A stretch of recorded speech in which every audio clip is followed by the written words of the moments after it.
भगवान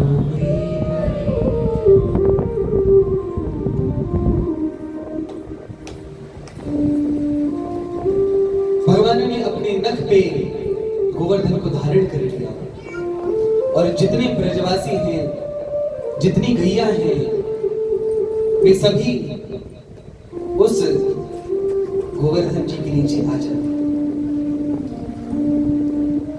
भगवान 7 दिन और 7 रात तक गोवर्धन को उठाए रखते। इसी कारण से जो भगवान को 56 भोग लगता है, तो भगवान 7 दिन और 7 रात भगवान ने कुछ नहीं खाया और भगवान को हर याम में यशोदा मैया कुछ न कुछ खिला देती थी हर 3 घंटे।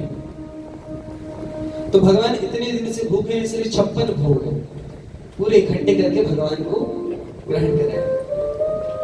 तो 7 दिन 7 रात तक भगवान के सखा, भगवान के भक्त, गोपी जन, श्रीमती राधा रानी, क्योंकि पूरा ब्रज क्षेत्र में ये प्रलयकारी बादल बरस रहे हैं, तो उनसे बचाने के लिए भगवान ने गोवर्धन को धारण किया। आप कहेंगे कि केवल ब्रज में तो बरस जाएंगे, लेकिन पानी बाहर भी तो जाएगा। और 7 दिन 7 रात बाद यदि भगवान गोवर्धन नीचे रखते भी तो भी पानी में तो पूरा ब्रज स्थल डूब गया होगा। तो भगवान ने ये सेवा दे दी थी अगस्त्य जी को, और अगस्त्य जी से कहा कि आपका पुराना अनुभव है, पहले आप समुद्र भी चुके हो, अभी इस प्रलयकारी बादल की जो वर्षा है, इस जल को आपको पीना है। इसके पीछे संत एक कथा भी सुनाते हैं कि जब भगवान श्री राम वनवास से लौट के आ गए थे, राजा बन गए थे, उस समय पर सीता माता ने एक बार भगवान से कहा कि आपके बहुत ब्राह्मण आते हैं, लेकिन मुझे बनाने का और खिलाने का बड़ा शौक है। कोई ऐसा ब्राह्मण आता ही नहीं है जो चख के खाए, बढ़िया भरपेट खाए। भगवान ने कहा ऐसा नहीं है, बहुत से ब्राह्मण बोले ऐसा कोई नहीं है महान। भगवान ने कहा ठीक है, किसी महान के किसी दिन तुम्हें दर्शन कराएंगे। तो अगस्त्य जी को निमंत्रण दिया और सीता जी से कह दिया कि आज व्यवस्था कर लेना।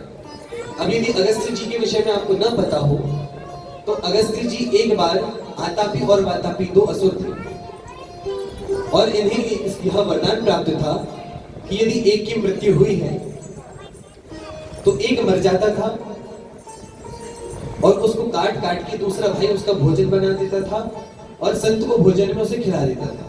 पेट में जाकर के वह मंत्र पढ़ता था, वापस से वह असुर उन ऋषि का पेट फाड़ के बाहर आ जाता था। तो इनके लिए तो यह खेल था मर के जिंदा होने का। तो एक दिन अगस्त्य ऋषि के पास गए, उन्हें निमंत्रण दिया। तो जैसे ही वातापी ने आतापी को भोजन बना करके, भोजन के रूप में बना करके अगस्त्य ऋषि के सामने प्रस्तुत किया, अगस्त्य ऋषि खा गए और डकार मार के उन्होंने पेट पे हाथ फेरा। अब उसने अपने भाई को बुलाया। अब अगस्त्य जी तो ऐसे संत हैं कि खा भी गए और पचा भी गए। कहा कि वो तो गया। अब फिर ये जो वातापी था ये बड़ा आश्चर्य में आया। अगस्त्य जी ने उसे भी मारा और उसे भी खा गया। तो अगस्त्य जी कोई मांस भक्षी या इस प्रकार के मांसाहारी नहीं है, लेकिन असुरों का नाश करने के लिए वे इस प्रकार से लीला करते हैं। तो जो अगस्त्य जी का नाम ही ऐसा है, शास्त्रों में इस प्रकार की बात आती है कि जिन्होंने आतापी और वातापी का भक्षण कर लिया, ऐसे अगस्त्य जी हम पे कृपा करें और यदि किसी को अपच हो रही हो तो हाथ को गीला करे, ज्यादा खा लिया है तो हाथ को गीला करे और अगस्त्य जी का मंत्र बोले, पेट पे हाथ फेर ले, तो उसका जितना अपच है वह सब ठीक हो जाता है। तो उन अगस्त्य जी का निमंत्रण सीता माता और राम जी करते हैं। अब जब उनको बुलाया तो सीता जी ने सोचा कि कितना ही खाएंगे। पहले तो उन्होंने खूब आटा लगाया और खूब बढ़िया से खूब सारा भोजन बना लिया। अब अगस्त्य जी आए, अगस्त्य जी को देखा कि दुबले सुबले से ब्राह्मण हैं। उन्होंने भी कहा कि राम जी ऐसे ही बड़ी बड़ी बातें करते हैं, ये तो इतने पतले से ब्राह्मण हैं, ये कितना ही खाएंगे। तो उनके सामने थाली परसी और 2 पूरी परस दी। तो अगस्त्य जी ने कहा कि मैया ये जो आपने 2 पूरी परसी है, इन्हें नाक में डालना है, आंख में डालना है, कहाँ डालना है? क्योंकि मेरे मुख में इतना कम तो जाता नहीं है। तो उन्होंने उन 2 पूरी को तो खाया, और जितनी देर में सीता जी मुड़ी इतने में तो प्लेट खाली हो गई। अब सीता जी लाती जाए और वो खाते जाए, जितनी देर में वो लौटे इतनी देर में तो इनकी थाली साफ हो जाए। अब जितना बनाया था सीता जी ने, वो थोड़ा खत्म होने की ओर, समाप्ति की ओर आगे बढ़ा। तो सीता जी आई और हाथ जोड़ के कहा कि प्रभु अब प्रेम से पाइए, बहुत रखा है। तो अगस्त्य जी कहा तो प्रेम से पा ही रहे हैं, तो परसने गई और अंत में कहा कि जब उन्होंने जितना बनाया था उतना समाप्ति की ओर गया कि प्रभु ऐसा शास्त्रों में लिखा है कि जब भोजन बीच में पहुंच जाए तो एक आध घूंट पानी पी लेना चाहिए। अगस्त्य जी ने कहा हमने शास्त्रों की बात बढ़िया पढ़ रखी है, वो मत बताइए, जब हमारा आधा होगा तो हम ग्रहण कर लेंगे। अब तो सीता जी बड़े विस्मय में आई कि इतना खा गए, अभी इनका आधा नहीं हुआ। तो सीता जी ने फिर क्या किया, स्मरण किया गणेश जी का। गणेश जी आए रिद्धि सिद्धि के साथ में, और गणेश जी जो है वो बेल रहे हैं, रिद्धि सिद्धि उसे गणेश जी सेक रहे हैं, रिद्धि सिद्धि बेल रही हैं, और अब अखंड भंडारा चालू हो गया और वहां पे अखंड खाने वाले बैठे हैं। अगस्त्य जी खाते जाएं। अब जो अयोध्या का आधा अन्न था वही समाप्ति की ओर बढ़ा। अब जैसे ही आधा अन्न समाप्त होने जा रहा है, अब तो सीता जी को चिंता हुई और वो गई राम जी के पास की आधा साफ हो गया है। राम जी ने कहा आपने ही निमंत्रण किया है, अब व्यक्ति को भूखे पेट थोड़ी भेजेंगे। और बनाते रहे। जब मात्र थोड़ा सा ही अन्न शेष रह गया तब राम जी आए और राम जी ने कहा कि आपने पहले समुद्र पिया है तो आप पीते कितना हो वह भी हमें पता है, तो ऐसा कीजिए प्रभु, यहाँ हमारा अन्न खत्म होता जा रहा है, ऐसा कीजिए आपने भोजन तो अभी कर लिया है, पानी बाद के लिए उधार लो और अभी बस आचमन कर लीजिए थोड़े से जल में और अब प्रस्थान कीजिए। तो इनका जो उधार है वह भी द्वापर युग तक शेष था। तो भगवान ने कहा कि अभी अगस्त्य जी का निमंत्रण करना एकदम सही है, तो जो पुराना पानी का निमंत्रण बाकी रहा है वह पूरा हो जाएगा। तो अगस्त्य जी आए और प्रलय में जितना भी वर्षा हुई उस पूरे जल को जो अगस्त्य जी हैं वो पी जाते। बोलिए अगस्त्य जी महाराज की जय। और जैसे ही गोवर्धन को नीचे रखा तो बस बराबर धूल उड़ रही है, क्योंकि पूरा जल तो वे पान कर गए। इंद्र ने 7 दिन बाद जब यह देखा उसको बड़ा ग्लानि का अनुभव हुआ कि मुझसे बड़ी गलती हो गई, भगवान के प्रति मुझसे अपराध हो गया। वह भगवान से क्षमा मांगने आता है। 10वीं तिथि है, 10 श्लोकों में इंद्र भगवान की स्तुति करता है। अब उसने यह जो स्तुति की, इंद्र थोड़ा तो बुद्धिमान है, इंद्र को पता है कि ब्रह्मा जी अकेले गए थे तो भगवान ने उन्हें क्षमा नहीं किया। तो इंद्र जो है वह विचार करता है कि मैं क्या करूंगा, मैं किसके साथ जाऊंगा। तो उसको पता है कि भगवान को गाय सर्वाधिक प्रिय है, तो वह गौ माता को अपने साथ में ले जाता है और सुरभि गौ माता भगवान का अभिषेक करती है दुग्ध से, और इंद्र भगवान को नाम देता है गोविंद। बोलिए गोविंद भगवान की जय। तो यह जो गोविंद नाम है यह गौ माता के संबंध से गौ माता द्वारा दिया गया नाम है, इसीलिए यह नाम भगवान को बहुत प्रिय है। यदि कोई व्यक्ति 100 कल्पवास प्रयाग में करे, अर्थात हर वर्ष जाकर के माघ के महीने में प्रयागराज में निवास करे, ऐसा 100 साल तक करे, या केवल गोविंद नाम ले ले, तो गोविंद नाम की तुलना में वह कुछ भी नहीं है। भगवान को गोविंद नाम बड़ा प्रिय है, क्योंकि यह नाम भगवान को, गाय के भगवान स्वामी है इसका अर्थ यह है, और गौ माता ने दिया है, इस कारण से भगवान को गोविंद नाम बड़ा प्रिय है। बोलिए गोविंद भगवान की जय, गौ माता की जय। यहाँ पे भगवान इंद्र को क्षमा कर देते हैं। ब्रह्मा जी को क्षमा नहीं किया था, क्योंकि उन्होंने भगवान के सखाओं को और गायों को भगवान से दूर किया था। लेकिन इंद्र का घमंड ही सही, लेकिन जो वर्षा हुई उसके कारण राधा रानी, सारे गोप ग्वाल बाल, गोपियां, गौ माता सब भगवान के साथ, भगवान के नेत्रों के समक्ष ही 7 दिन 7 रात तक रहे। तो भगवान इंद्र से बड़े राजी थे, बड़े खुश थे।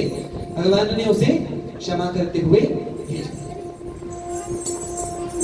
बोलिए गोवर्धन लीला की जय। इसके बाद वर्णन आता है कि दशमी के दिन यह लीला हुई। अब जितने भी गोप ग्वाल बाल हैं उन सबने नंद बाबा को घेर लिया कि ये जो आपका बालक है इसने इतने 7 दिनों तक गोवर्धन उठाए रखा, कि कोई भगवान है क्या? नंद बाबा कहते कोई भगवान नहीं है। इसकी नामकरण के समय पे गर्गाचार्य जी ने कहा था इसके हजारों नाम होंगे। किसी कल्प में ये वसुदेव का पुत्र भी रहा है, और ये जो कृष्ण है ना, इसमें जितनी शक्ति है वो हमारे जो कुल देवता नारायण है उनकी कृपा से है। और मैं कुल देवता अपने जो नारायण हैं उनसे हमेशा प्रार्थना करता हूँ कि इस बालक पे बहुत विघ्न आते हैं, इसकी रक्षा करते रहें, इसीलिए वे इसको बल प्रदान करते हैं। तो ये इस बालक की कोई क्षमता नहीं है, तो हमारे भगवान की कृपा है। अगले दिन एकादशी के दिन नंद बाबा एकादशी का व्रत करते हैं, और एकादशी का व्रत निराहार करते हैं। निराहार का अर्थ ये नहीं है कि आप जल पी सकते हैं। आहार यानी जो भी हम मुख से ग्रहण करते हैं, तो न जल, न फल, न भोजन। नंद बाबा एकादशी का व्रत करते हैं। एकादशी के शास्त्रों में बड़ी महिमा है। एकादशी का व्रत शास्त्रों में सबके लिए कंपल्सरी बताया गया है। अनिवार्य रूप से सभी को एकादशी का व्रत करना चाहिए। कोई बड़ी एकादशी, छोटी एकादशी या केवल शुक्ल पक्ष की एकादशी, ऐसी कोई बात नहीं है। हर एकादशी को आस्तिक मनुष्य को पालन करना चाहिए। कैसे पालन करें? तो सर्वश्रेष्ठ है कि निर्जला व्रत करें, पानी भी ना पिए। यदि शरीर इतना योग्य नहीं है तो जल पी करके रहें। यदि उसमें भी काम नहीं चल पा रहा है तो फल और दूध पे आधारित रह करके व्रत करें। यदि उतना भी सक्षम नहीं है तो फिर जो फलाहार होते हैं उन्हें खा करके वह एकादशी का व्रत करें। लेकिन एकादशी पे अन्न ग्रहण नहीं करना है, किसी भी प्रकार का कोई अन्न ग्रहण नहीं करना है, ना तो चावल, ना तो गेहूं, 7 प्रकार के अन्न में से कोई सा भी एकादशी पे अन्न ग्रहण नहीं करना चाहिए। क्योंकि एकादशी के दिन अन्न में पाप का वास होता है। तो जो एकादशी कर रहे हैं उन लोगों के पाप अन्न में आकर के बैठ जाते हैं, और जो अन्न खा रहे हैं उनमें वह पाप चले जाते हैं। तो पद्म पुराण में तो बड़ी गंभीर गंभीर बातें लिखी हैं। यदि हम बताएंगे तो आप सुन नहीं पाएंगे, इस कारण से अभी बताते नहीं हैं। लेकिन एकादशी का व्रत सभी को करना चाहिए। एकादशी को माधव तिथि कहा गया है, अर्थात जो भी एकादशी का व्रत करते हैं भगवान नारायण, भगवान श्री कृष्ण उनसे बड़े प्रसन्न होते हैं।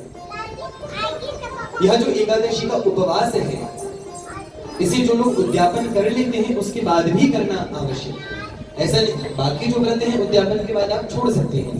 एकादशी का उद्यापन हो भी जाए, जितना आपने संकल्प लिया है उसका उद्यापन होने के बाद भी एकादशी का व्रत करना चाहिए। तो नंद बाबा एकादशी का व्रत बड़ी श्रद्धा के साथ करते हैं। वे जाते हैं यमुना जी में स्नान करते हैं, लेकिन वही समय से पूर्व जाने के कारण जो यक्ष आदि है वे उनका हरण करते हैं। तो जो ब्रह्म वेला है, ब्रह्म वेला के पूर्व यदि कोई व्यक्ति जो नदी और नद है उनमें स्नान करके चले जाए तो उस समय जो यक्ष है उनका निवास, उनका क्रीड़ा क्षेत्र जल रहता है। वरुण देव के जो गण है यक्ष आदि, इस कारण से ब्रह्म वेला के पहले रात्रि काल में नदी में नहाना मना है, सरोवर आदि में नहाना मना है।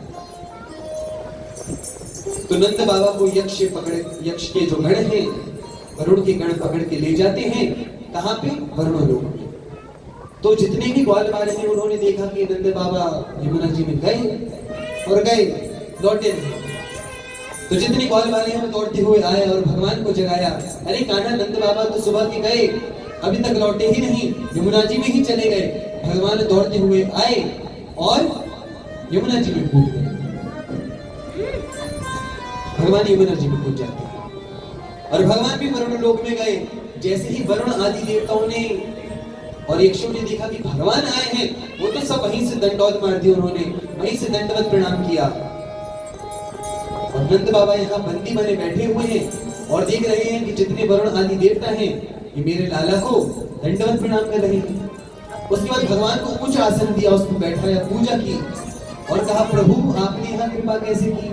भगवान ने कहा हमारे पिताजी को बंदी बनाओगे, हमें कृपा नहीं करनी पड़ेगी। अच्छा ये आपके पिताजी हैं, भूल हो गई हमसे, हमें क्षमा कीजिए। और क्षमा याचना पूर्वक नंद बाबा को मुक्त किया और सभी ने नंद बाबा की भी पूजा की। नंद बाबा को भी बढ़िया बढ़िया वस्त्र पहनाए और यमुना जी के बाहर चल करके आए। अब जितने ग्वाल बाल हैं उन्हें बड़ा विस्मय हो कि नंद बाबा गए यमुना जी में, इतनी देर बाद आ रहे हैं और वो भी इतने सज धज के आ रहे हैं, पानी की एक बूंद शरीर में नहीं है और यमुना जी से ही निकल रहे हैं। ये क्या आश्चर्य है। तो नंद बाबा की जो धोती है उसको पकड़ लिया, कहा कि बाबा आपको बताना तो पड़ेगा। नंद बाबा ने कहा मैं क्या बताऊं, ये पता नहीं कौन यक्ष के गण आए और कहा पता नहीं किस दिव्य लोक में ले गए। वहां एक राजा था, उसने मुझे बंदी बना के बैठा दिया, लेकिन ये अपने लाला की पता नहीं कितनी दूर दूर तक पहचान है। ये जैसे ही गया सबने इसको प्रणाम किया, इसको आसन दिया, इसको भी वस्त्र आदि दिए, मुझे भी वस्त्र आदि दिए। अब तो सबने नंद बाबा की धोती छोड़ के कृष्ण भगवान की धोती पकड़ ली। तो साची है तो भगवान है ना। भगवान ने कहा मैं कोई भगवान नहीं हूं, तुम हर 2 दिन में मुझे भगवान बना देते हो। ब्रजवासियों ने कहा नहीं तो भगवान तो है, नहीं तो इतने बड़े बड़े काम नहीं कर सकता। भगवान ने कहा मैं भगवान हूं अथवा नहीं, उससे तुम्हें क्या लेना देना। बोले नहीं तुझे हमारी सौगंध है, आज तो सच बोलना ही पड़ेगा।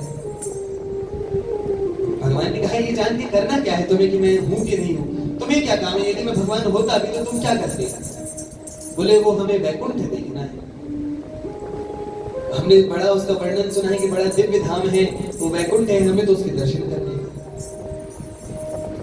भगवान ने कहा तुम्हें वैकुंठ देखना है, दिखा दूंगा। मैं भगवान हूं कि नहीं उस चक्कर में तो मत पड़ो। तो भगवान क्या कहते हैं कि चलो ब्रह्मकुंड, और ब्रह्मकुंड के सामने ले जाके भगवान ने कहा कि कूदो इसको। अब जो भगवान के सखा है उन्होंने कहा कि इसको कूदने से हम सीधे वैकुंठ जाएंगे। भगवान ने कहा सीधे वैकुंठ जाओगे? कहा कि लौट के आ भी पाएंगे कि वहीं चले जाएंगे? तो भगवान कहते नहीं मैं तुम्हारे साथ जा रहा हूं और तुम्हें अपने साथ में लिवा करके लाऊंगा, उसकी चिंता तुम मत करो।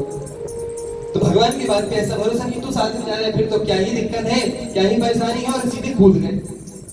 सारे सखा ब्रह्म कुंड में कूदे और जैसे ही आंख खोली तो भगवान के नित्य वैकुंठ धाम में चिंतामणिर प्रकर्षद्म सुकल्प वृक्ष लक्ष्यावृतिषु सुरभिरभिपालयन्तम् लक्ष्मी सहस्रशत संभ्रम सेव्यमानम् गोविंदमादि पुरुषं तमहं भजामि। बड़ा प्रकाशमान भगवान का धाम है और एक क्षण में ही उन्हें परम आनंद की प्राप्ति हो गई। उन्होंने कहा अब तो कितना सुंदर लोग हैं, यहाँ कोई 2 हाथ वाले नहीं, सब 4-4 हाथ वाले घूम रहे हैं और बड़े आनंद में सब, कितना सुंदर यहाँ का वातावरण है। लेकिन देखा कि भगवान कृष्ण तो गायब है इनके बीच में से। कहा कि कृष्ण कहाँ चला गया? परदेश में हमें पता नहीं कहाँ छोड़ के चला गया। और जैसे ही भगवान को ढूंढ रहे थे तो वहां दूर शेष शैया पे भगवान भी चतुर्भुज हैं और भगवान शयन कर रहे हैं, लक्ष्मी जी पैर दबा रही हैं। अब तो जितने ग्वाल बाल हैं उन्होंने कहा देखो कन्हैया के क्या ठाड़ बाट है, यहाँ पे शेष शैया पे लेटे हुए हैं, लक्ष्मी जी पैर दबा रही हैं। जैसे ही भगवान के पास आगे जाने के लिए उद्यत हुए, भगवान के पार्षदों ने रोक लिया, आगे नहीं जा सकते। कहा कि वो हमारा सखा है, बोल नहीं सकते। तो जो सखा है वो बड़े परेशान हो कि पता नहीं कौन से परदेश में आ गए, यहाँ ना बोल सकते हैं, ना किसी से राम राम कर सकते हैं और ना अपने कान्हा के पास जा सकते हैं। और 2 क्षण में ही वो व्यथित हो गए और उन्होंने कहा हमें यहाँ नहीं रहना, हमें तो कहाँ जाना है, हमें तो पुनः अपने वृंदावन में जाना है। और आंख बंद करके पुनः जैसे ही खोली तो देखा तो वहीं ब्रह्मकुंड के तट पे खड़े हुए भगवान कृष्ण कहते हैं देख लिया वैकुंठ कैसा लगा? बोले वैकुंठ तो बढ़िया था। भगवान ने कहा अच्छा लगा ना? बोले सच बताए। भगवान ने कहा सच बताओ। बोले कि तेरा वैकुंठ बड़ा सुंदर है, बड़ा प्यारा है, लेकिन जैसा प्यारा हमारे यह वृंदावन धाम है, यह ब्रज धाम है, ऐसा प्यारा तो वह वैकुंठ नहीं है। ऐसे वैकुंठ को लेकर हम क्या करेंगे जहां न तेरे साथ खेल सके, न खा सके, न तेरे पास जा सके, न जहां कोई किसी से बात करे। ऐसा वैकुंठ हमें नहीं चाहिए, हमें तो तेरे साथ ही निवास करना है। इसीलिए यह जो भू वृंदावन है, भगवान का वृंदावन धाम है, यह वैकुंठ परम धाम से भी भगवान की अधिक श्रेष्ठ है, क्योंकि इस वृंदावन में भगवान की नित्य लीलाएं होती हैं। इस समय में भी नित्य लीला भगवान की चल रही है। आप कहेंगे कि हम लोग तो वृंदावन गए, हमें तो बड़ी बड़ी इमारतें बनती हुई दिखी, हमें तो दिव्य वृंदावन दिखा नहीं। तो वृंदावन तो सदा सदैव के लिए दिव्य ही है, लेकिन उन्हें हम इन नेत्रों से नहीं देख सकते। ये जो हमारे स्थूल नेत्र हैं, ये केवल स्थूल स्वरूप को ही दिखा सकते हैं, लेकिन जब भगवान की कृपा से दिव्य नेत्र प्राप्त होते हैं, तब उस दिव्य वृंदावन के दर्शन भक्तों को प्राप्त होते हैं। आज के समय पे भी कई संत ऐसे हैं जिन्हें दिव्य वृंदावन के दर्शन प्राप्त होते हैं। आप कहेंगे वृंदावन की प्राप्ति कैसे होती है? तो यह जो वृंदावन है, इस वृंदावन के ईश्वर तो भगवान कृष्ण और ईश्वरी राधा रानी। जीव गोस्वामी अपने युगलाष्टक में लिखते हैं, वृंदावनेश्वरी राधा कृष्ण वृंदावनेश्वरः जीवने निधने नित्यं राधा कृष्ण गतिर्मम। जो राधा रानी है वे वृंदावनेश्वरी है और भगवान श्री कृष्ण वृंदावन के ईश्वर हैं। ये किसी देवता के हाथ में यह स्थान नहीं है, ये भगवान के निज महल है, भगवान का स्वयं का घर है। तो जिस पे राधा रानी कृपा करती है उसे वृंदावन की प्राप्ति होती है। राधा रानी का हम सभी प्रेम पूर्वक स्मरण करेंगे, उसके पश्चात थोड़े संक्षेप में आगे की सभी कथाओं को हम श्रवण करेंगे।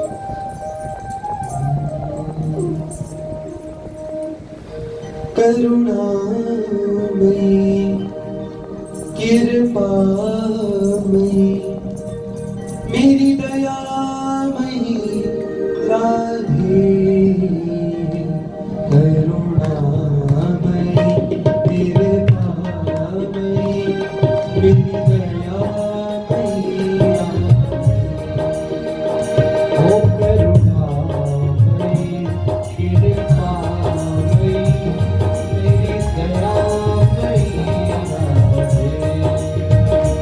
करुणा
कम नहीं है, किसी भी धाम की अवज्ञा में इन पद का औचित्य नहीं है या प्रयोजन नहीं है, लेकिन भाव के कारण संत ने इस प्रकार की बात कही है। एक बार अयोध्या जाओ, दो बार द्वारिका, तीन बार जाकर त्रिवेणी में नहाओगे, तीन बार जाकर त्रिवेणी में नहाओगे, तीन बार जाकर त्रिवेणी में नहाओगे, चार बार चित्रकूट, नौ बार नासिक में, बार बार जाके बद्रीनाथ घूमोगे, बार बार जाके बद्रीनाथ घूमोगे, बार बार जाके बद्रीनाथ घूमोगे, उल्टी बार काशी केदारनाथ रामेश्वर में, कोटि बार काशी केदारनाथ रामेश्वर में, गया जगन्नाथ आदि चाहे जहाँ जाओगे, गया जगन्नाथ आदि चाहे जहाँ जाओगे, होगी प्रत्यक्ष यहाँ दर्श श्याम श्याम के, वृंदावन सा कहीं आनंद नहीं पाओगे, वृंदावन सा कहीं आनंद नहीं पाओगे, वृंदावन सा कहीं आनंद नहीं पाओगे। करुणामयी ओ करुणामयी, कृपामयी ओ कृपामयी, मेरी दयामयी राधे,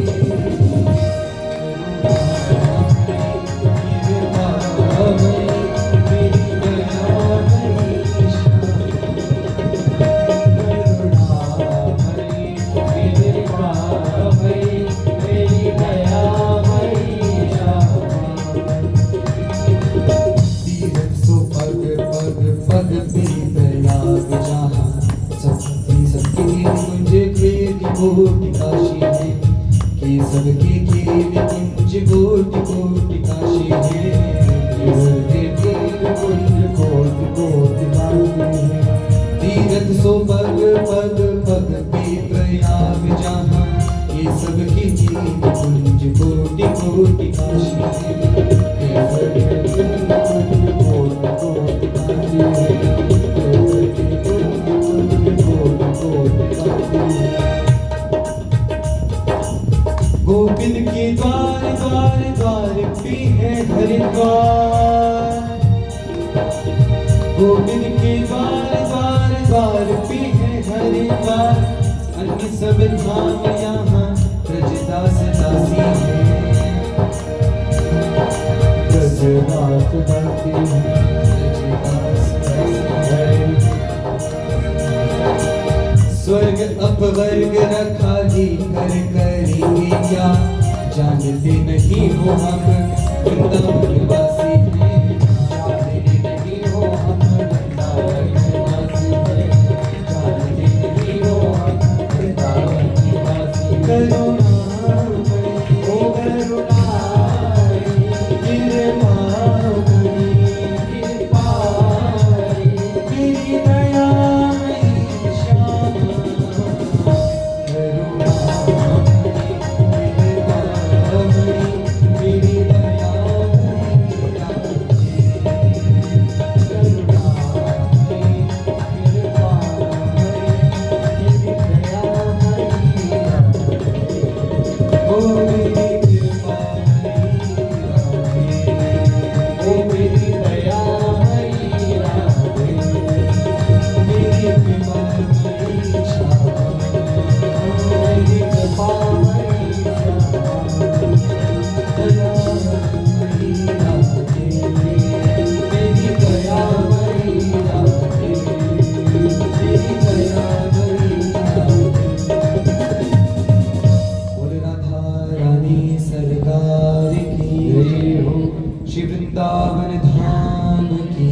तो जितने भगवान के सखा हैं वे कहते हैं कि हमें वैकुंठ आदि भगवान के धाम, आपके धाम नहीं चाहिए, हमें तो बस हमेशा इस वृंदावन की धूलि में ही रखना है। तो भगवान ने अपने सखाओं को वैकुंठ का दर्शन कराया और इसके पश्चात कथा आती है कि किस प्रकार से जो भगवान की गोपियां हैं, भगवान अपनी मुरली बजाते हैं और उस बंसी की तान उन सभी गोपी तक जाती है जिनको भगवान बुलाना चाहते हैं। अर्थात वृंदावन में कई प्रकार की गोपियां हैं। कुछ भगवान को अपना पुत्र मानती हैं, कुछ भगवान को कांत भाव से भजती हैं, कुछ भगवान को अपना स्वामी स्वीकार करती हैं, कुछ भगवान को भगवान मानती हैं। इस प्रकार से अलग अलग स्तर की गोपियां हैं। लेकिन जो कांत भाव से भगवान का भजन करती हैं, जिन्होंने कात्यायनी व्रत रखा है, उन्हीं गोपियों को इस मुरली की तान सुनाई देती है। तो एक प्रकार से भगवान की मुरली में फोन नंबर सेट है कि किस गोपी को किस समय पे बुलाना है। तो भगवान उन सभी कांत भाव से भजने वाली गोपियों का स्मरण करते हैं, वे सभी दौड़ी चली आती हैं। कैसे आती हैं? किसी के कपोल पे कोई अपना श्रृंगार कर रही थी तो केवल एक ही कपोल का श्रृंगार किया, दूसरा बिना श्रृंगार के आ गई। किसी ने केवल एक कुंडल धारण किया था। कोई अपने ससुर को, कोई अपने घर पे भोजन परस रही थी और गाय को चारा परसना था, तो गाय तो परस दिया ससुर के समक्ष और जो भोजन है वो गाय को दे दिया। तो इस प्रकार से बुद्धि काम नहीं की और वह जो मुरली की तान है उसने चित्त का हरण कर लिया। जो जिस अवस्था में थी वैसे ही भागी और दौड़ करके भगवान के पास आ गई। अब भगवान भी कौतुक कि भगवान 10 श्लोकों में पूछते हैं कि अभी क्यों आई हो? अच्छा आज पूर्णिमा का समय है तो चांद देखने आई हो। गोपियां कहती हम चांद देखने नहीं आए। तो अच्छा पति से झगड़ा हो गया इसलिए मेरे पास आ गई। कहा कि हम किसी से झगड़ा करके नहीं आ रहे। तो भगवान कई प्रकार की बातें कहते हैं कि तुम यहाँ क्यों आई हो। तो भगवान 10 श्लोकों में पूछते हैं तुम क्यों आई हो, और प्रणय गीत के माध्यम से 11 श्लोकों में गोपियां बताती हैं हम क्यों आई हैं। गोपियां बताती हैं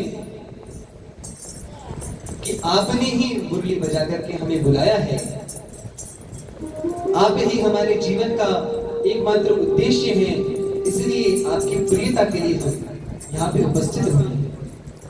11 श्लोकों में उन्होंने उत्तर दिया। भगवान रास क्रीड़ा को प्रारंभ करते हैं, लेकिन रास करते करते हम बहुत अधिक श्रेष्ठ हैं, यह अभिमान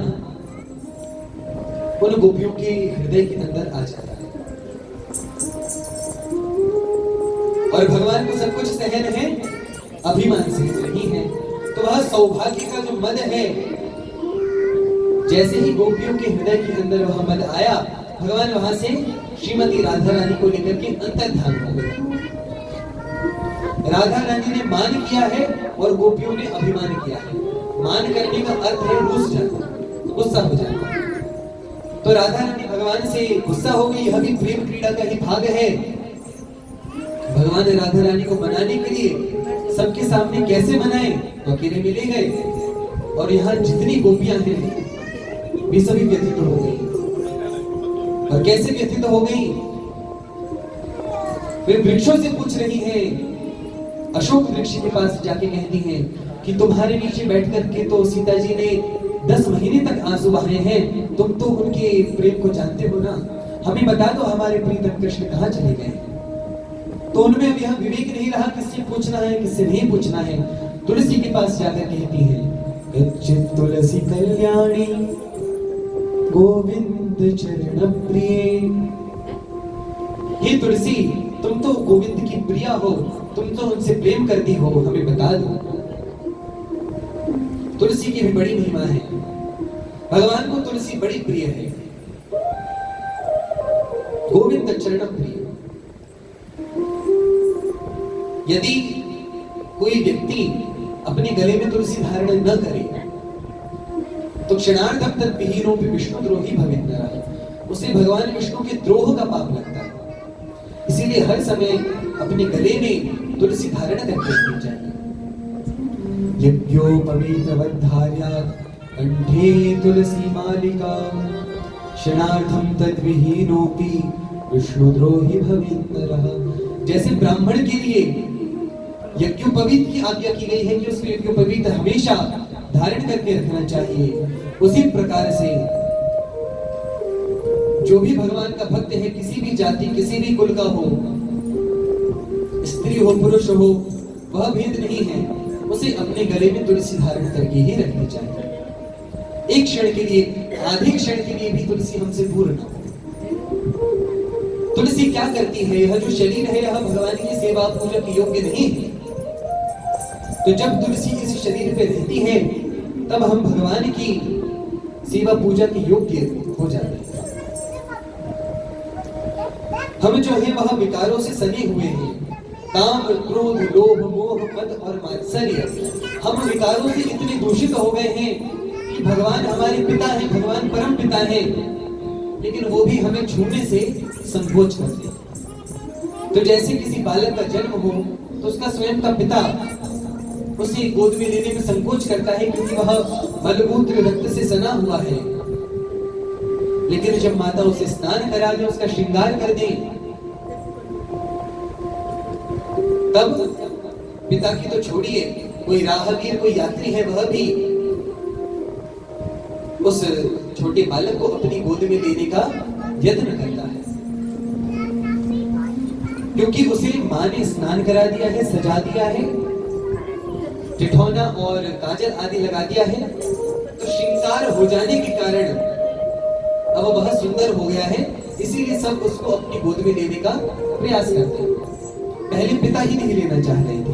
तो वैसे यह जो जीव है यह इतने विकारों में दूषित है कि यह भगवान के योग्य नहीं है। लेकिन जो तुलसी जी है वह इसे साफ कर देती है और इसकी जो बुराई है उसे दूर हटा करके भगवान के योग्य बना देती है। तुलसी जी की महिमा में कहा गया है, या दृष्टा निखिलाघ संघ शमनी, स्पृष्टा वपुष्पावनी, रोगाणामभिवन्दिता निरसनी, सिक्तान्तकत्रासनी, प्रत्यासक्ति विधायिनी भगवतः कृष्णस्य संप्रोपिता, यस्ता तच्चरणी विमुक्ति फलदा, तस्यै तुलस्यै नमः। या दृष्टा निखिलाघ संघ शमनी, जिनको केवल देखने मात्र से, तुलसी मैया है, इनको केवल देखने मात्र से जीव के जितने भी निखिलाघ उसके सारे पाप विनष्ट हो जाते हैं। स्पृष्टा वपुष्पावनी, और जब तुलसी का स्पर्श शरीर से होता है, तुलसी की काष्ठ का कंठी का स्पर्श शरीर से होता है, तो वपुष्पावनी यह शरीर को पवित्र कर देती है, भगवान की सेवा पूजा के योग्य बना देती है। अभी यदि शास्त्रों में इस प्रकार की बात आती है कि तुलसी गले में धारण किए बिना यदि कोई भगवान के विग्रह का स्पर्श कर दे तो उसे विग्रह खंडित करने का पाप लगता है, अर्थात उसे विग्रह स्पर्श की भी आज्ञा नहीं। इसीलिए तुलसी सभी को धारण करनी चाहिए, गले में कंठी सबको धारण करनी चाहिए। स्पृष्टा पुष्पावनी और रोगाणाम अभिवंदिता निरसनी, जो भी व्यक्ति इन्हें साष्टांग प्रणाम करता है, माताएं पंचांग प्रणाम करें, और जो पुरुष हैं जो तुलसी को साष्टांग श्रद्धा पूर्वक प्रणाम करते हैं, उन्हें कभी भी कोई असाध्य रोग नहीं होता है। तो इस प्रकार की महिमा तुलसी महारानी की कही कि रोगाणाम अभिवंदिता निरसनी, सिक्तांतक त्रासिनी, और तुलसी को गले में धारण करके यदि कोई प्रेम पूर्वक भगवान का भोजन भी करे तो कुछ भक्ति आदि नहीं कर रहा है, खा ही रहा है, लेकिन एक एक दाने पे, एक एक अन्न के कण पे उसको अश्वमेध यज्ञ का फल प्राप्त होता है। तो कुछ करना नहीं है, बस तुलसी गले में धारण करनी है। और यदि गले में कोई तुलसी धारण न करे तो उसके लिए कहा गया है कि वह जो भी कुछ खाता है वह श्वान विष्टा के समान है, और यदि वह जल भी पीता है तो वह मदिरा के समान है। तो इस प्रकार से शास्त्रों में यदि शास्त्रों से यदि महिमा देखी जाए कि तुलसी की कितनी महिमा है, तो एक अलग से ग्रंथ बन के तैयार हो जाएगा। शास्त्रों में इतनी तुलसी की महिमा है। वैष्णवों की 3 निष्ठा है, नाम निष्ठा, एकादशी निष्ठा और तुलसी निष्ठा। इन तीनों निष्ठाओं का पालन हर भगवान के भक्त को करना चाहिए। बोलिए तुलसी महारानी की। तुलसी की क्या महिमा है? जो भी जीव अपने घर में श्रद्धा पूर्वक तुलसी को एक घी का दीपक दिखाते हैं, और यदि उस दीपक में एक तुलसी की लकड़ी भी हो और भगवान को वह दिखाया जाए, तो भगवान उससे संतुष्ट हो जाते हैं। इसीलिए तुलसी की बड़ी महिमा है। अभी हमारे पास समय बहुत कम है, इसीलिए हम कथा को गतिपूर्ण ढंग से ले जाते हैं। गोपी गीत के बस कुछ श्लोकों का स्मरण। भगवान के साथ में राधा रानी चली गई है, लेकिन जब राधा रानी भगवान से कहती है कि मैं चलते चलते थक गई हूँ, आप मुझे अपनी अंक में ले लीजिए, और जैसे ही राधा रानी ने अपना पैर उठाया, भगवान राधा रानी को छोड़ के चले गए।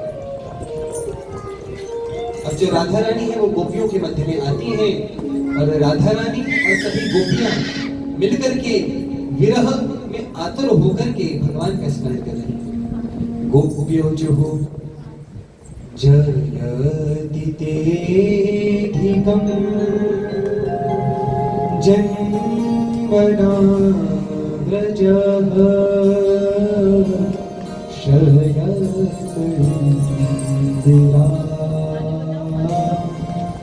शाश्वतधि जयति तेधिकं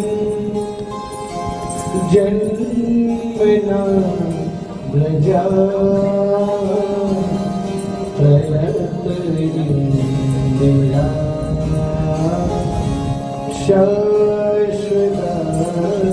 शाश्वतधि धरेत दीक्षितां दीक्षितावता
जयति तेधिकम जन्मना व्रज, जिनके जन्म के बाद पूरे सभी कथा ध्यान से सुनिए। अब यह जो रास पंचाध्यायी है उसमें भी पूरे भागवत के प्राण रास पंचाध्यायी हैं और इस रास पंचाध्यायी का भी यह प्राण है गोपी। इसलिए सभी बड़ी भाव से और ध्यान से इसे श्रवण करें। तो जब ठाकुर जी का जन्म होता है तो जैसे ही आपका जन्म हुआ, शरद उदाशय जन्मना, जैसे ही आपका जन्म होता है तो जो लक्ष्मी है वे पूरे ब्रज क्षेत्र, वो पूरे ब्रज क्षेत्र में समा जाती है। जयति तेधिकम जन्मना ब्रज शयत इंदिरा शाश्वत, और आपका स्मरण करने से शाश्वत रूप से इंदिरा अर्थात लक्ष्मी जी ने आकर के यहाँ निवास कर लिया है। यदि कोई केवल लक्ष्मी जी की पूजा करता है तो लक्ष्मी जी उल्लू की पीठ पे बैठ के आती हैं और रात में ही चली जाती हैं। लेकिन जो लक्ष्मी जी का नारायण के साथ में पूजा करते हैं उनके यहाँ लक्ष्मी जी शाश्वत रूप से निवास करती हैं। तो शयत इंदिरा शाश्वत रही। गोपियां आगे भगवान से प्रार्थना करती हैं कि प्रभु हम आपकी कैसी सेविका हैं, हम आपकी सुरत नाथ दे अशुल्क दासिका, हमें आपसे कोई शुल्क, आपसे पैसा नहीं चाहिए, हम आपकी अशुल्क दासिका हैं। हमें तो केवल आपके प्रेम की ही आस रहती है। हे प्रभु, हम आपकी बिना मोल की दासी हैं और आपने हमारा हृदय चुरा लिया है। अब आपका यह जो विरह है हमसे सहन नहीं हो रहा है। आप नंद बाबा के बच्चे तो नहीं हैं, आप नंद बाबा के लाला तो बिल्कुल नहीं है। न खलु गोपिका नंदनो भवान। क्यों? क्योंकि नंद बाबा का स्वभाव इतना अच्छा है, यशोदा माता का स्वभाव इतना अच्छा है, आप इतने निष्ठुर हो उनके बालक तो नहीं हो सकते। न खलु गोपिका नंदनो भवान अखिल देहि नाम अंतरात्मा, आप सभी के हृदय में विराजमान भगवान हो। तो ये कहकर कि गोपी क्या कहना चाहती हैं कि यदि आप कैसे हैं, अंतर्यामी हैं, सब कुछ जानने वाले हैं, तो हमारे हृदय का कष्ट भी आपसे छुपा हुआ नहीं है। तो जब आप देख रहे हैं कि हम विरह के ताप से इतनी तप गई हैं, तो आप अपने दर्शन प्रदान क्यों नहीं करते? भगवान ने कहा कि यदि इतना ही विरह है तो तुम्हारे प्राण अभी तक शरीर में कैसे हैं?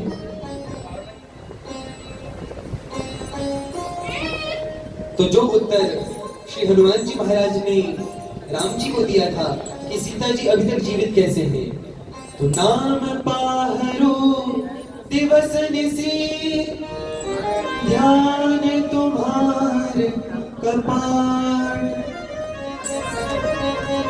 लोचन निज पद जंत्रित चाहे प्राण की बात। जो भगवान का नाम है वह रक्षक के रूप में दिन रात उनकी रक्षा कर रहा है, और आपका जो ध्यान है वो किवाड़ के रूप में बंद है। इस कारण से सीता जी अपने प्राण का त्याग नहीं कर पा रही। 10 महीने रावण के घर पे रही, लंका में रही, हर क्षण यह इच्छा होती है कि प्राण त्याग दे, लेकिन भगवान का नाम ऐसा है जो प्राण त्यागने नहीं देता। तो गोपियां कहती हैं कि आपका नाम, आपका ध्यान और आपकी अमृतमयी कथा, तब कथामृतम तप्त जीवनम कविभिरीडितम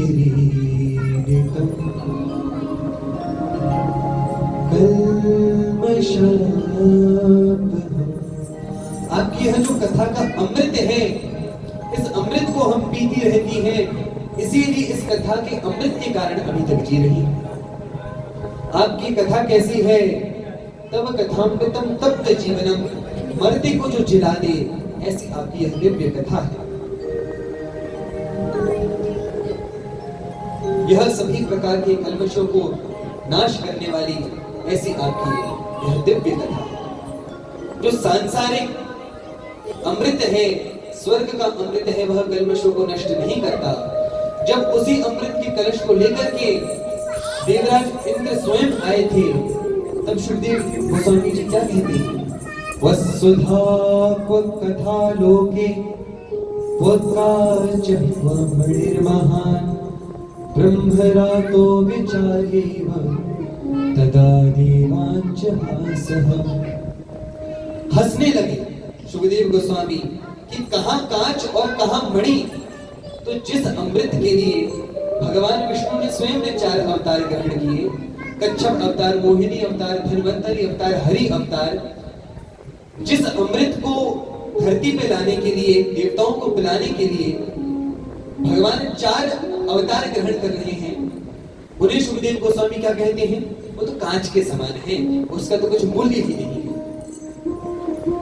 तो ऐसा नहीं है कि अमृत का मूल्य नहीं है, अमृत का बहुत मूल्य है, अमृत बड़ी मूल्यवान वस्तु है, लेकिन कथा के सामने इसका कुछ मूल्य नहीं। कथा मणि के समान है, यह भगवान के चरणों की प्राप्ति कराने वाली है। और जो अमृत है वह तो संसार में ही रखेगा, आपका कल्याण नहीं करेगा। इसीलिए आपकी यह जो कथा है, इनको सुनकर के हम जीवित हैं। बड़ी सुंदर इस गोपी गीत की स्तुति सभी गोपियां मिलकर के करती हैं, भगवान प्रकट हो जाते हैं। गोपी गीत पूरा हुआ, भगवान प्रकट हो गए। भगवान ने कहा, गोपियां तुम मानोगे नहीं, जितना तुमने मुझे याद किया उससे ज्यादा मैंने तुम्हें याद किया। गोपियों ने कहा, कितना झूठ कहोगे, यदि इतना ही याद कर रहे थे तो आ जाते, गए ही क्यों थे? भगवान ने कहा कि यदि कोई धूप से चल के शीतलता में बैठे तो आनंद अलग रहता है, कोई शीतलता में बैठा ही रहे तो उसको उसकी अनुभूति नहीं होती। प्रेम का जो सौलभ्य है, जब तक वह सुलभ है, उसका उतना दिव्य स्वरूप नहीं रहता। लेकिन जब विरह के बाद प्रेम की प्राप्ति होती है तो वह अलग ही प्रेम होता है। इसका उपदेश भगवान श्री कृष्ण करते हैं। यहाँ पे भगवान गोपियों के साथ में रास करते हैं। तो रास का एक छोटा सा गीत, तत्पश्चात आगे की कथा। अब देखिए, कथा हमारी जहाँ पे अटकी है और कथा हमें जहाँ तक ले जानी है, यदि जिस तरह से हम कथा कह रहे हैं और यदि पूरी कथा भी यदि हम जल्दी कहें तो भी 1 घंटा तो कम से कम लगेगा। तो क्या आप इतना बैठ पाओगे? बैठ जाओ तो हम करने को तैयार है, कोई हाँ नहीं कर पा रहा है। तो संक्षेप में भगवान की कथा को ले जाएंगे, तब तक एक रास्ता छोटा सा गीत।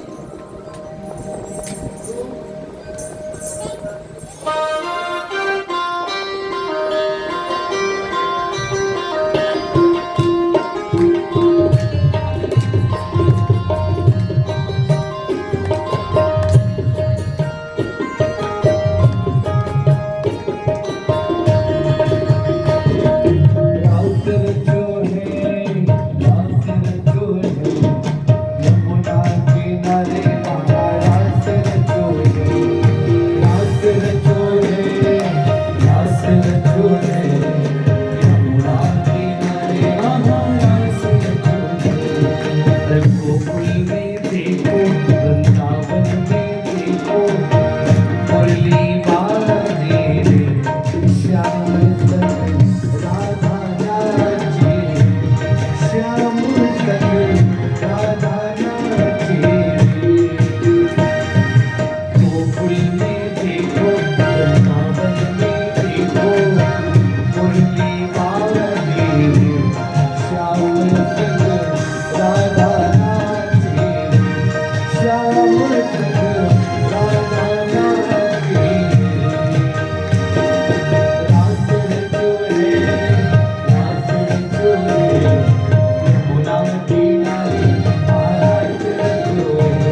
रास लीला की जय हो। समय कम है तब भी रास लीला का अर्थ क्या है? जो रस में विभोर हैं, ऐसे भगवान ने जो कृत्य करते हैं उसे रास कहा जाता है। रास लीला कोई जवानी के जोश में किया हुआ नृत्य नहीं है। और जिन गोपियों ने यहाँ पे आकर के भगवान के साथ में यह रास नृत्य किया है, यहाँ अकेले भगवान हो और सारी गोपियां हो ऐसा भी नहीं है। हर गोपी को यह अनुभूति हो रही है कि भगवान केवल मेरे साथ नृत्य कर रहे हैं। तो भगवान ने अपने को इतने रूप में विस्तार किया। दूसरा, जब यह रास प्रारंभ होता है तो सबसे पहले काम विकार कामदेव जो हैं वो वहां आ जाते हैं और अपने पांचों जो पुष्प बाण हैं उन्हें भगवान पर चलाते हैं, लेकिन भगवान पे उनका जरा भी प्रभाव नहीं पड़ता। तो यह देख करके काम उनके चरणों में नतमस्तक हो जाता है। तो जिसने पहले ही काम को हरा दिया हो तो उस क्रीड़ा में काम विकार की तो कहीं बात आती ही नहीं। दूसरा,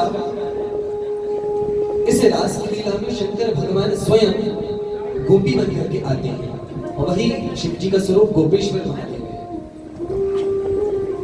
तो भगवान शिव जो कि कामारी है अर्थात काम के शत्रु हैं, तो जहां शिव जी सम्मिलित हो गोपी भाव में,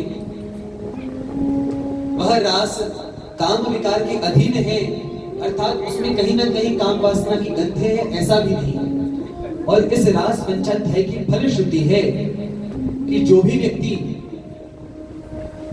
क्या करता है, इस रास की कथा को सुनता है, उसके हृदय से काम विकार नष्ट हो जाता है, उसका हृदय निर्मल हो जाता है।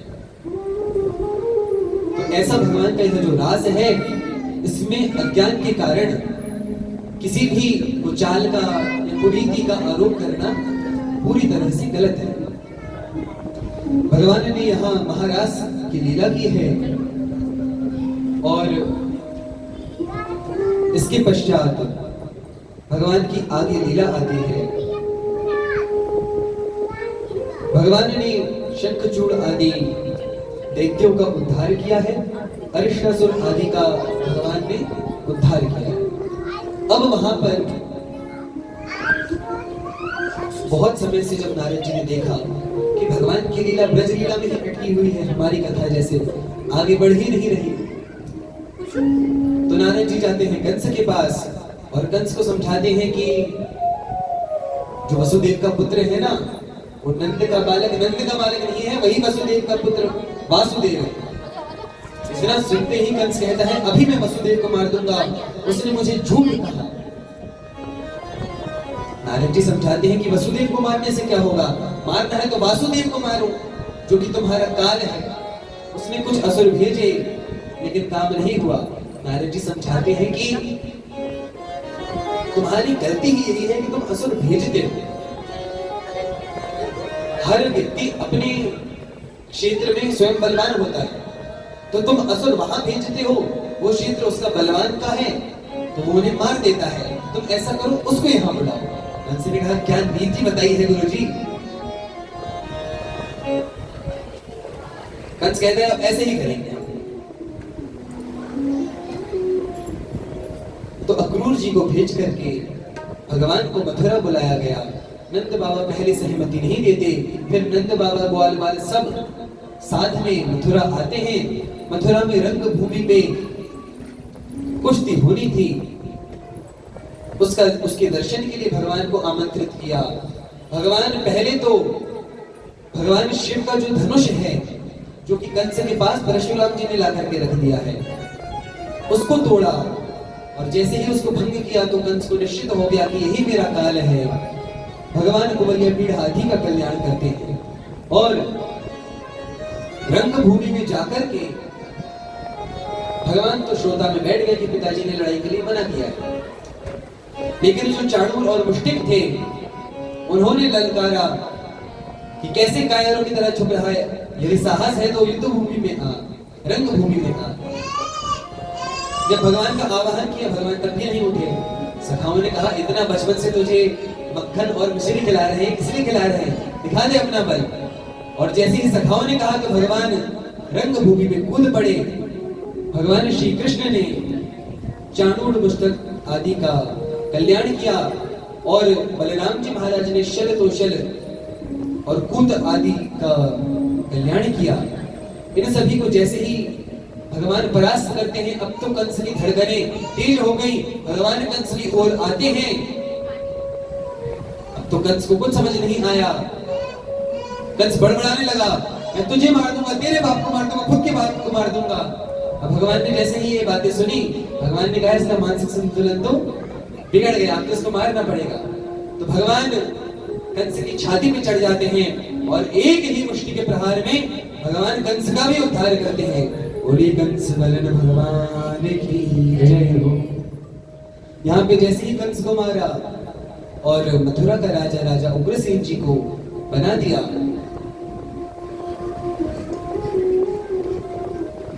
अब कंस का जो ससुर है जरासंध, वह बौखला गया, क्योंकि जो जरासंध की दोनों पुत्री हैं अस्ति और प्राप्ति, उनका विवाह कंस के साथ हुआ था और अब कंस की मृत्यु होगी, उसकी जो पुत्री है वो विधवा हो गई। अब तो जरासंध आग बबूला हो गया और आग बबूला होकर के वह अपनी सेना लेकर के मथुरा पे आक्रमण करता है। भगवान तो भगवान है, उसको हरा दिया, वह दोबारा से आक्रमण करता है। 3, 4, 5 वह 17 बार मथुरा पे अपनी सेना के साथ आता है, आक्रमण करता है। अब आप कहेंगे भगवान ने उसको एक बार में ही क्यों नहीं निपटा दिया? तो भगवान भी सोच रहे थे कि जितने असुर आए अच्छा है, भीड़ कम हो रही है, तो इतनी सारी सेना को लेकर के वह आता और हर बार खाली हाथ भगवान उसको भेज देते। 17 बार उसको परास्त करने के पश्चात उसने ब्राह्मणों से यज्ञ कराया कि मेरी विजय हो, इसके लिए तुम यज्ञ करो। और ब्राह्मणों से कह दिया कि यदि मैं जीता तो तुम्हें बहुत धन धान्य दूंगा। ब्राह्मण खुश होके आ गए। आने के बाद दूसरी बात बताई, यदि मैं हारा तो तुम में से किसी को जीवित नहीं छोड़ूंगा। अब तो जितने ब्राह्मण हैं उन्होंने भगवान से हाथ जोड़े, प्रभु आप तो ब्रह्मण्य देव हैं, नमो ब्रह्मण्य देवाय गो ब्राह्मणहिताय च जगत हिताय कृष्णाय गोविंदाय नमो नमः। हमारे प्राणों की रक्षा कर लीजिए, अब आपके हाथ में ही है। आप हार भी जाओगे तो आपका क्या ही जाना है, हमारे तो प्राण चले जाने। तो उन ब्राह्मणों की रक्षा के लिए भगवान क्या करते हैं, भगवान मथुरा को छोड़ देते हैं। जब यह बात बलराम जी को बताई तो बलराम जी ने कहा छोड़ दो, नाम पड़ेगा रण छोड़ तो पड़ जाएगा। उन्होंने कौन सा सोचा था कि सच में ही छोड़ देंगे। भगवान मथुरा को छोड़ के भाग जाते हैं। जब भगवान भागे तो बलराम जी भी सभी को लेकर के साथ में आ जाते हैं और मथुरा पे अपना आधिपत्य जरासंध जमा लेता है। इस बार जरासंध अकेला नहीं आया था, कालयवन के साथ आया था और कालयवन को यह वरदान प्राप्त है कि कोई उसको परास्त नहीं कर सकता। लेकिन भगवान मुचकुंद जी के द्वारा उसको जलवा करके उसकी मृत्यु के हेतु बनते हैं। भगवान ने मुचकुंद जी पे कृपा की, वही मुचकुंद जी कलयुग में नरसिंह मेहता के रूप में प्रकट होते हैं। बोलिए भक्तवत्सल भगवान की जय। भगवान समुद्री मार्ग से जाते हैं और वहीं पे अपनी नगरी द्वारका को बसाते हैं। बोलिए द्वारकाधीश भगवान की जय। राजा उग्रसेन ने कहा अब तो मैं वृद्ध हो गया हूं, अब मैं राजकाज का कार्य करूंगा नहीं, इसीलिए बलराम जी को द्वारका का राजा बनाया गया और भगवान श्री कृष्ण पूरी व्यवस्था संभालते हैं। ये उत्तरार्ध की कथा प्रारंभ हो गई है जरासंध के वर्णन से। जो दशम स्कंध है उसमें 2 भाग हैं, एक पूर्वार्ध एक उत्तरार्ध। तो 49वें अध्याय तक तो पूर्वार्ध की कथा चलती है और जरासंध के साथ युद्ध से और द्वारका को बसाने से उत्तरार्ध की कथा प्रारंभ होती है। भगवान ने अपनी पूरी द्वारका बसाई है और एक दिन एक ब्राह्मण एक पत्र के साथ भगवान के पास आते हैं। अब यह पत्र किसका है? यह पत्र है रुक्मिणी जी का। और उस पत्र में जो रुक्मिणी जी हैं वे अपने भावों को प्रस्तुत करती हैं कि हे प्रभु, अब आपके सिवाय मेरा कोई दूसरा सहारा नहीं है। मैंने शुद्धा गुणान भुवन सुंदर, मैंने नारद जी महाराज से आपके गुण बस सुने हैं और सुन सुन के ही मेरी प्रीति आप में हो गई है। अपना पति मैंने आपको स्वीकार कर लिया है, लेकिन मेरा भाई रुक्मी मेरा विवाह चींटी नरेश शिशुपाल से कराना चाहता है। आप आइए और मुझे बचाइए।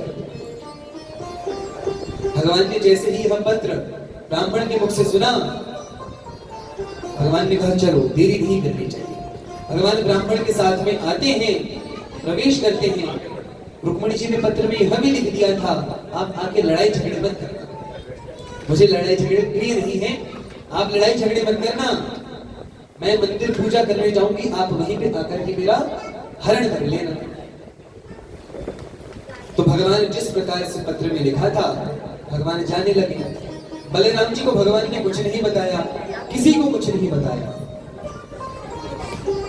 सभी बस 5 मिनट की कथा और है, सभी ध्यानपूर्वक कथा सुन लीजिए। तो भगवान ने न बलराम जी को कुछ बताया कहां जा रहे हैं, न द्वारिका वासियों को। और जब आपके घर से कोई आपको बिना बताए जाए, आपको पता चल जाता है कुछ तो गड़बड़ है।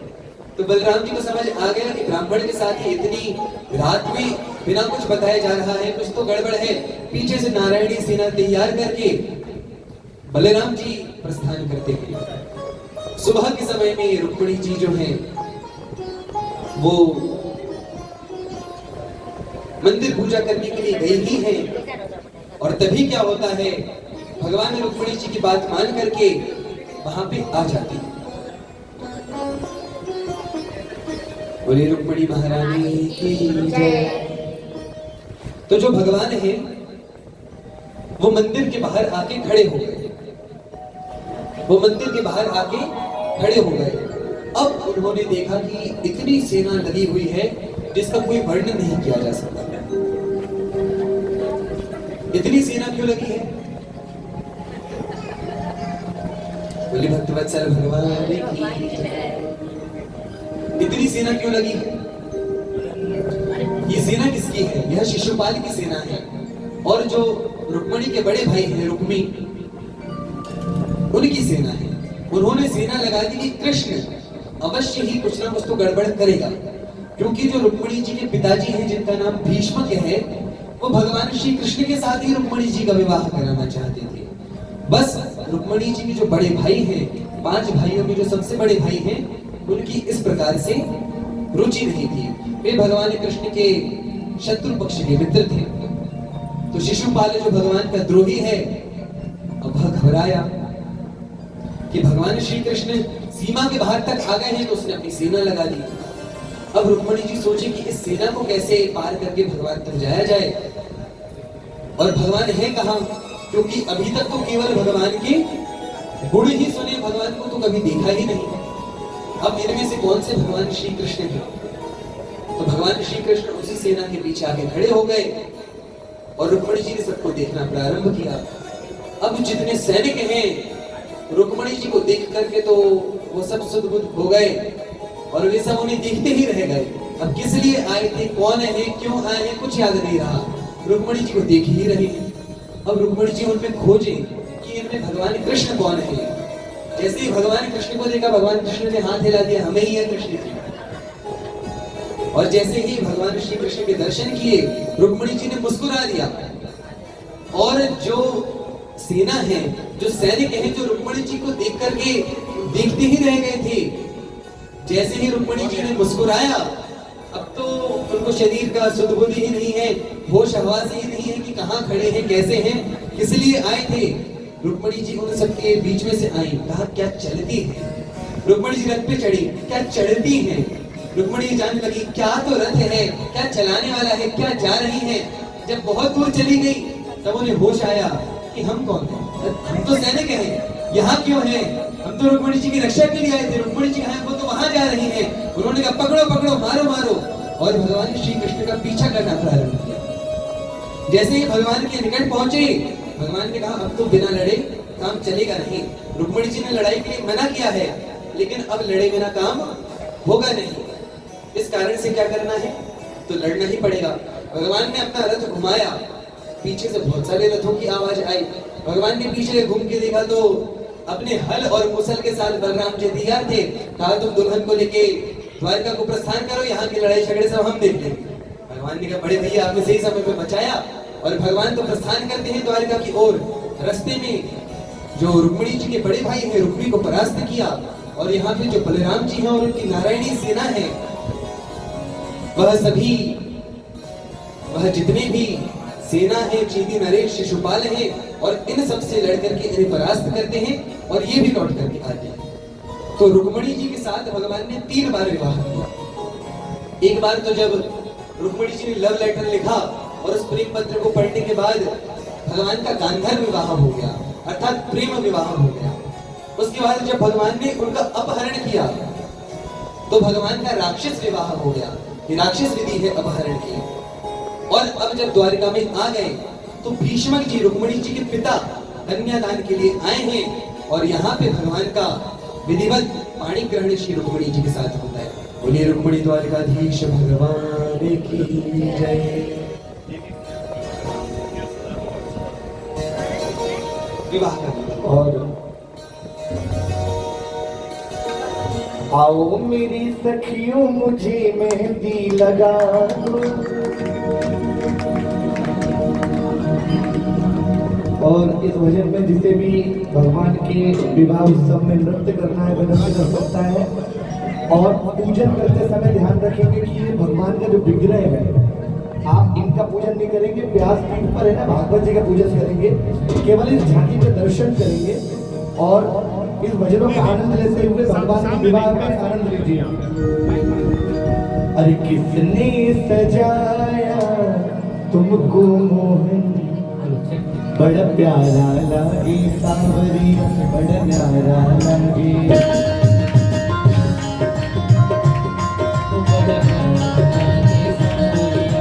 किसने सजाया तुमको मोहन, किसने